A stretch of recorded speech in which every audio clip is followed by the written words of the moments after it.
Warning, some of these tips I've said before, I've used before, I've talked about before. But if I'm talking about them again, they're important. So, listen up.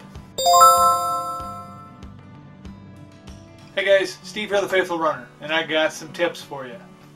Not really any specific tips like winter related or early morning related or summer related. You know, I mean, these are just tips. So, you know, listen. Tip number one, forget about the past. You know, like, you were out running one time, you got chased by a dog, you got really scared, you flagged down a vehicle, you jumped in the vehicle, the person in the vehicle thought you were some kind of freak, showed you their taser, you explained the dog situation, they drove you 3 blocks away, you got out and kept running. You know, forget the past. Like, you know, tragic dog event. I mean, not that that ever happened to me. Anyway, forget the past. If you went out and you had a bad experience, you went out to run, you had a bad experience, you got really tired, you twisted an ankle, you got a blister, you had a hangnail. I don't know. A lot of times when runners go out, they have a bad experience and they never want to go back to running. Forget the past.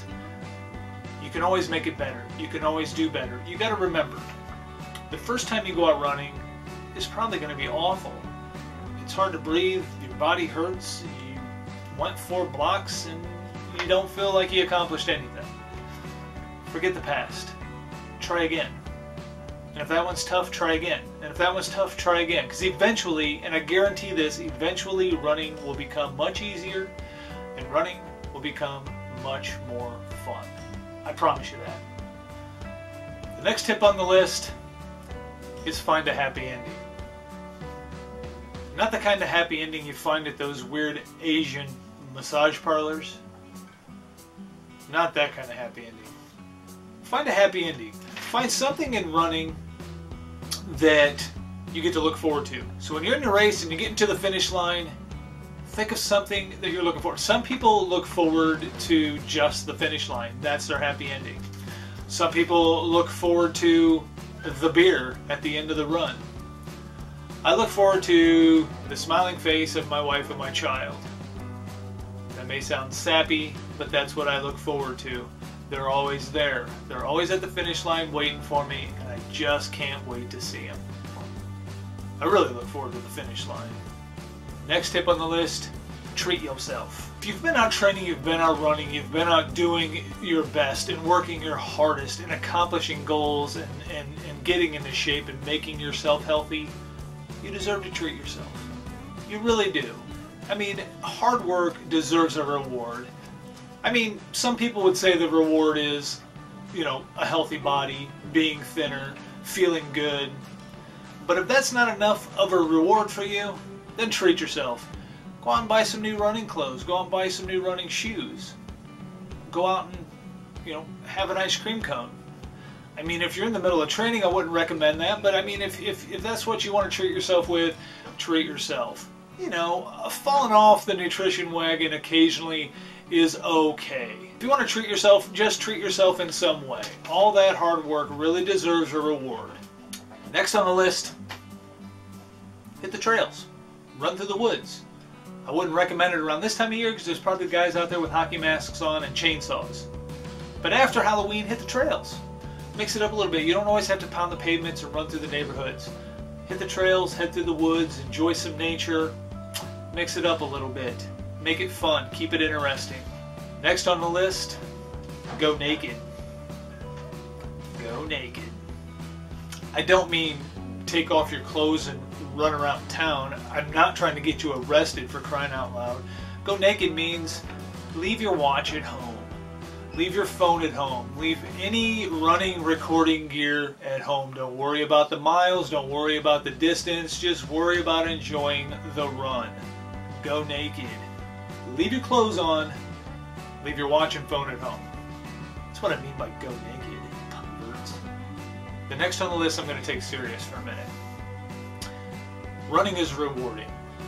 Running gives you energy and self-confidence and health and fitness, and you feel good. Give back. I run for charity miles. The charity that I'm running for is Stand Up for Cancer. I've been running for them for a long time. It is a way of giving back. Charity Miles is an app that you use, and it records your miles. Companies donate 25 cents per mile. I mean, you're going to be out there running anyway. You might as well use Charity Miles or some other charity to give back. Just give back. And I know a lot of times when we run races, we're giving to some good cause. A lot of small town 5Ks is always to raise money for a good cause. Run those 5Ks. Run as many as you want or as many as you can. Just give back in some way. Now, get in touch with your inner cheerleader.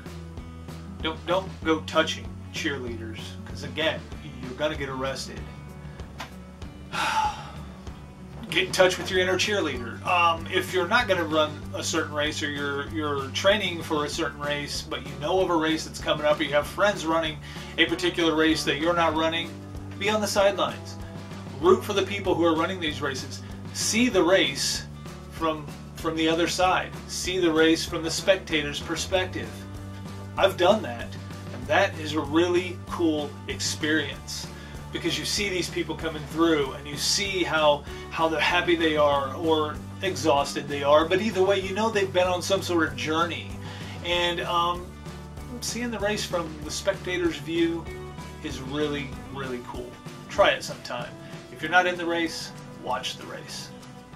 Next on the list is speed up. I mean, what are you thinking? You like trying to be a turtle or something? Why are you running so dang slow? No, I'm just kidding. No, come back. I'm sorry, it was a joke. Anyway, what I mean is speed up a little bit. Like, I'm totally speaking from experience with this. When I get training for the bigger races, and I kind of get into that pace routine where I'm stuck in a certain pace to make the distance.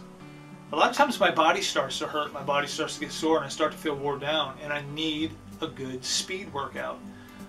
Get out there and break up the monotony of the steady pace, and get out there and just run. Do some speed work. Open up and get some good, hard speed work in. At the time it may hurt and it may kind of suck, but afterwards, man, you feel so good. And when you look at the pace you went, it feels kind of cool too. Next on the list is share your journey. Now, I share my journey, my running journey, through daily vlogs and tip videos and just making videos. I post things to Facebook and Twitter and Instagram, and I do all that kind of stuff. I'm sharing my journey. I don't really talk about running as much now as I used to. When I first started running, it seemed like I wanted to tell everybody how far I went, how fast I went. But these days, I share my running journey in hopes of encouraging people to run. And do that.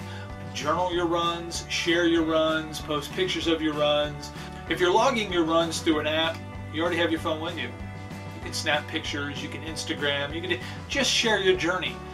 Because for one, you get to look back and see how far you've come. And for two, you're going to motivate someone. You're going to inspire someone to maybe try to do what you're doing. That's kind of important. Next on the list kind of coincides with sharing your journey. Log your runs. Keep a runner's log. This way you can look back from where you started to where you are now and see your progress. A lot of times we hit a plateau in running and we feel like we're just not moving forward. Look back to where you started at your pace and your distance, and then you look at where you're at now. That's motivating, and it really helps to know that you are progressing forward. Even though we hit that plateau every once in a while, we'll get past it and progress forward. Next on the list, change yourself. That's right, change yourself. I'm not talking like Bruce Jenner to Caitlyn Jenner, change yourself. Don't do that. Please, don't do that. It's so scary. What I'm talking about is, if you're always running the same races, the same 5Ks every year, and you're running 5Ks all the time, or you're running half marathons all the time, kind of change up what you're going to do. If you're going from a 5K to a half marathon, you're not going to hit a PR because you've never run a half before. So if you're not worried about the PR, you're looking at the race from a different perspective. And it's kind of changing things up, and it's kind of giving you a different mindset on the run. Running bigger races and pushing towards different goals, really changes how you view running. And sometimes we need that. Sometimes we need a different perspective to avoid falling into the same old, same old. You know what I mean? Next on the list, start streaking. No. No. Do not go running around naked. Keep your clothes on when you run. Why do I gotta keep telling you this? You cannot run around naked.